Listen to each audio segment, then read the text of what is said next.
leading kapamilya streaming platform na iWant TFC, ibabalik sa dating pangalan na iWant. Mas madaling paggamit sa apps, mas magandang look at mga bagong palabas aabangan sa relaunch ng iWant ngayong June. Mararanasan ng mga audience sa buong mundo ang bagong mukha ng digital streaming service na iWant, na kasalukuyang kilala bilang iWant TFC ngayong Hunyo. Gagamit umano ang streaming platform ng mga mas makabagong paraan sa pagtulong sa mga consumer para sa mga bagong content sa pagbabalik ng iWant, ayon mismo sa ABS-CBN Integrated Digital Sales Head Jolly Estaris.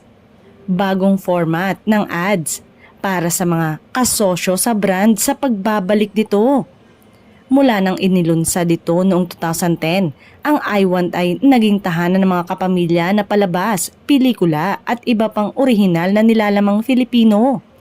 When iWant launched in 2010, iWant TV pa siya noon. In fact, I think Netflix became big in the Philippines around 2015 onwards.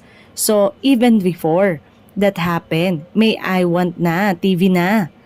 Kwento mismo ni Estaris sa session ng Pinoy Media Congress noong 2018, na-rebrand ang iWant bilang iWant gamit ang bagong bersyon ng streaming service nito, na nabigyang daan sa mga user na panoorin ng mga pinakabagong hit sa mga lumang classic na palabas.